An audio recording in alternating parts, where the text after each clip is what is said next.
नमस्कार, Gorakhpur news room live से गोरखपुर बस्ती मंडल की तमाम खबरों के साथ हाजिर हूं मैं नृपेंद्र कुमार मौर्य।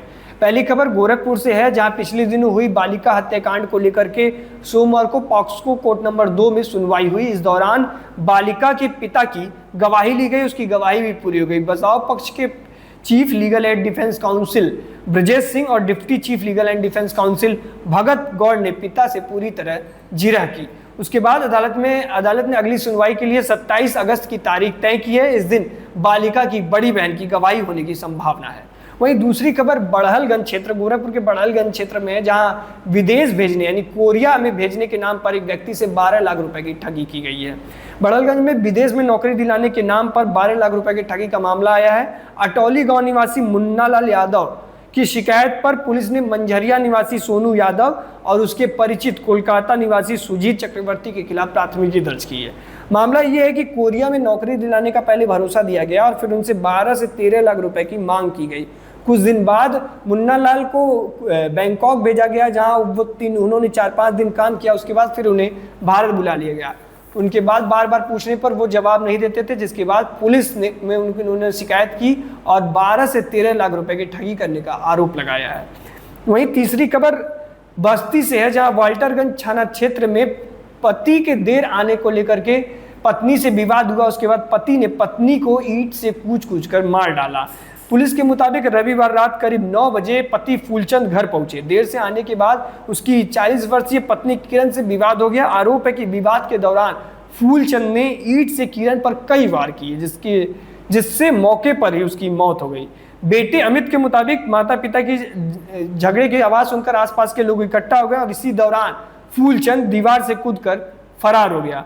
इसके बाद सूचना मिलने पर पुलिस और फॉरेंसिक की टीम पहुंची, सबको पोस्टमार्टम के लिए भेज दिया और तहरीर के आधार पर हत्या की प्राथमिकी दर्ज कर ली है।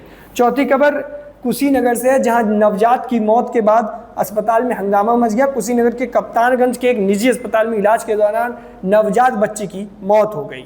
इसके बाद परिजनों ने जमकर हंगामा किया और अस्पताल प्रबंधन पर इलाज में लापरवाही बरतने और हालत बिगड़ने पर जानकारी नहीं देने का आरोप लगाया। पिता अश्वनी मिश्रा के मुताबिक उन्होंने प्रसव पीड़ा के बाद 19 अगस्त की शाम पत्नी मीनाक्षी को अस्पताल में भर्ती कराया था।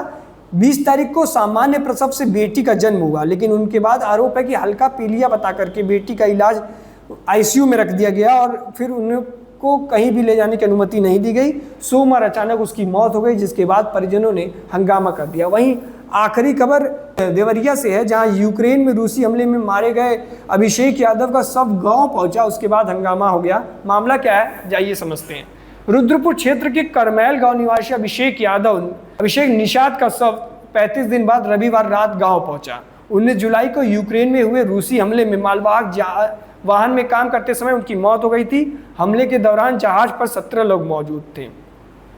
रविवार जब उनके सब गांव पहुंचा तो गांव में चीख पुकार मच गई। सोमवार सुबह स्थानीय लोगों और परिजनों ने अभिषेक को शहीद का दर्जा देने, परिवार के सदस्य को एक नौकरी देने और अन्य मांगों को लेकर के अंतिम संस्कार रोक दिया। करीब 4 घंटे बाद एसडीएम राजकुमार गुप्ता से बातचीत के बाद परिजनों ने अंतिम संस्कार के लिए राजी हुए। इसके बाद उनका अंतिम संस्कार किया गया। तो ये गोरखपुर बस्ती मंडल की तमाम खबरें थी, जिसकी पहुंच आप तक जरूर होनी चाहिए थी। धन्यवाद, नमस्कार।